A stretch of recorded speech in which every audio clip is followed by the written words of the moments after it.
მოგესალმებით. დღეს ერთ მართლაც უჩვეულო ამბავს ჩავუღრმავდებით თქვენს მიერ მოწოდებული წყაროებიდან. ეს ამბავი მერვე საუკუნის თბილისში მოხდა, ანუ არაბთა ბატონობის დროს. დიახ, საკმაოდ რთული პერიოდია. ამბავი ეხება ახალგაზრდა არაბ კაცს, აბოს. წარმოშობით ბაღდადელს, სუნამოების ოსტატს. მან, ესე იგი, ზურგი აქცია ისლამს, თავის წარმომავლობას მიიღო ქრისტიანობა და ბოლოს თბილისში ეწამა. და მოდით კონტექსტსაც შევეხოთ. ეს ის დროა, ხო, როცა ქართლში, ანუ აღმოსავლეთ საქართველოში ქრისტიანები, საკმაოდ დიდ წნეხს განიცდიდნენ. კი, ნამდვილად. არაბი მმართველები ცდილობდნენ ისლამის გავრცელებას. ზოგს ძალით, ზოგს, შეღავათებით იძიდავდნენ. ხო და ამ ფონზე აბოს ისტორია, ანუ არაბი კაცის მიერ ქრისტიანობის მიღება. მმართველი ერის წარმომადგენლის მიერ. ეს ხომ ხდებით არა მხოლოდ რელიგიური, არამედ გარკვეულწილად პოლიტიკური აქტიც იყო. ძალიან თამამინა ბიჯი. წყაროები გვეუბნება, რომ აბო ბაღდადში დაიბადა, სარკინოსთა ოჯახში.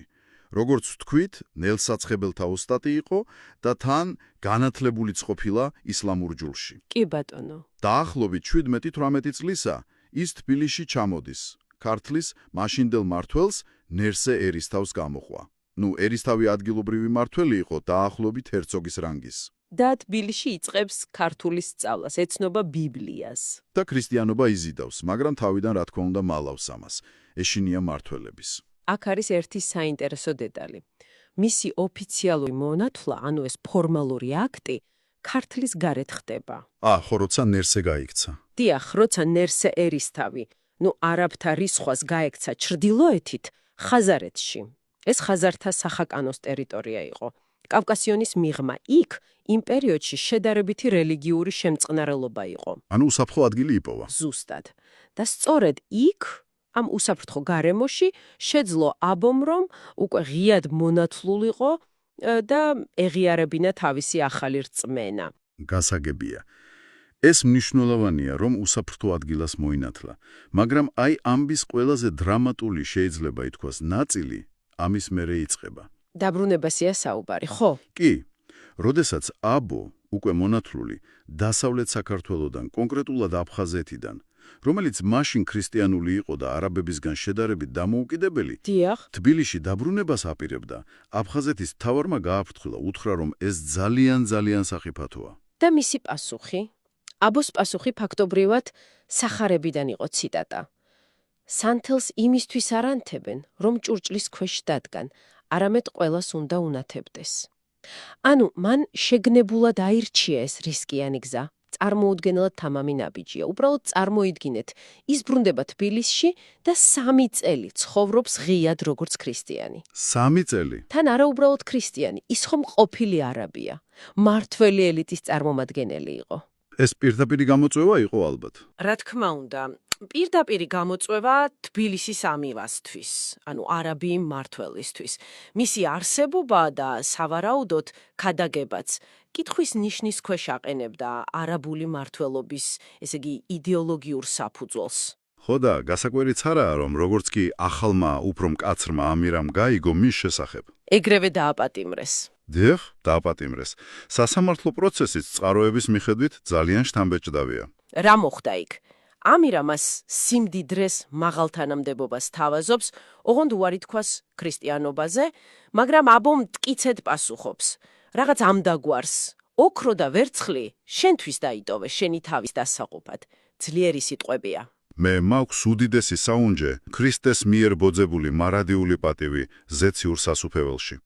ამის მერე 9 დღეს ატარებს საპყრობილეში, ლოცვაში და მარხვაში. და წინასწარ მეტყველებს სიკვდილის დღეს, ხო? კი. ეს ძალიან გასაოცარია. იწინასწარ მეტყველა საკუთარი წამების დღე, 6 იანვარი. და ეს თარიღი 6 იანვარი, ანუ ნათლისღების დღესასწაული, რა თქმა უნდა, ღრმად სიმბოლურია. რატო მაინც და მაინც ეს დღე? თვითონ აბომ ახსნდა ეს, ამბობდა, რომ როგორც ქრისტე შევიდა იორდანეში ნათლისღებისთვის, ისიც მზად იყო ამ დღეს, ესე იგი, სულიერი ნათლობისთვის, ანუ მოწამეობრივი სიკვდილით დაეძლია ხორციელი შიში. ეს არ იყო რაღაც იმპულსური, არამედ სრულიად გააზრებული ნაბიჯი იყო. გასაგებია, ამირას ბრძანებით მას სწორედ ამ დღეს 6 იანვარს მოჰკვეთეს თავი. მაგრამ ამით არ დასრულებულა. არა, აბოს მოწინააღმდეგეებს მის ყოფილ თანამემამულეებს შეეშინდათ. ეშინოდათ, რომ ქრისტიანები მის სხეულს თავყვანისცემის საგნად აქცევდნენ, წმინდანად შერაცხავდნენ. და რა ქნეს? მოითხოვეს მისი დაწვა. ცხედარი ქალაქგარეთ გაიტანეს, მტკვრის პირას დაწვეს. ფერფლი და ძვლებით იმ მდინარეში გადაყარეს. რათა კვალიც არ დარჩენილიყო. ზუსტად. მაგრამ აი აქ მოხდა სასწაულები, როგორც წყაროები გადმოგვცემენ. იმ ადგილს, სადაც ის დაწვეს, ციდან ვარსკვლავივით ნათელი დაადგაო. საინტერესოა. მეორე ღამეს კი, თავად მდინარემ, იმ ადგილას, სადაც ნეშტი ჩაყარეს, რაღაც გასაოცარი ნათება გამოსცა. ამან, რა თქმა უნდა, ხალხში მის სისწმინდის რწმენა კიდევ უფრო გააძლიერა. ასე რომ ერთი შეხედვით, ეს ერთი კონკრეტული ადამიანის აბოს რწმენისა და თავგანწირვის ისტორია. მაგრამ თუ ცოტა უფრო ფართო სურათს შევხედავთ. რა ჩანს ამ სურათში? ეს ამბავი გვიჩვენებს, თუ როგორ შეუძლია რწმენას კულტურული, ეთნიკური და პოლიტიკური ბარიერების გადალახვა. დაფიქრდით, აი რას ნიშნევდა მერვე საუკუნის დაპყრობილი ქართლისთვის, ქრისტიანებისთვის? იმედს ალბათ. უდიდეს იმედს. იმის დანახვა, რომ მჩაგვრელი ერის წარმომადგენელი, არაბი, იზიარებს მათ რწმენას და მზად არის ამ რწმენისთვის თავი გასწიროს, ეს იყო სულიერი სიმტკიცის და რწმენის განმტკიცების უდიდესი წყარო იმ ძალიან მძიმე პერიოდში. მართლაც, ეს არის ისტორია არაჩვეულებრივ შინაგან ძალაზე, სიმამაცეზე. მან ხომ უარყო ყველაფერი, პრივილეგიები, უსაფრთხოება, საკუთარი წარმომავლობა, იმ იდეალების გამო, რომელთა ჭეშმარიტებაც ირწმუნა. ეს გვაფიქრებინებს. თქვენ რას ხედავთ ამ ისტორიაში ყველაზე მნიშვნელოვანს, აი დღევანდელი გადმოსახედიდან? მე ვფიქრობ, თავარი ის არის, თუ რა ძალა აქვს პიროვნულ არჩევანს და რწმენას, თუნდაც გაბატონებული იდეოლოგიის და ძალაუფლების წინააღმდეგ. დიახ, და ბოლოს, აი ერთი კითხვა დავსვათ. თქვენთვის, ჩვენი მსმენელისთვის დასაფიქრებლად.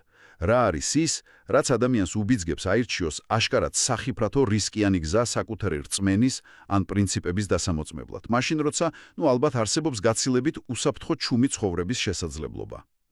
საინტერესო კითხვაა.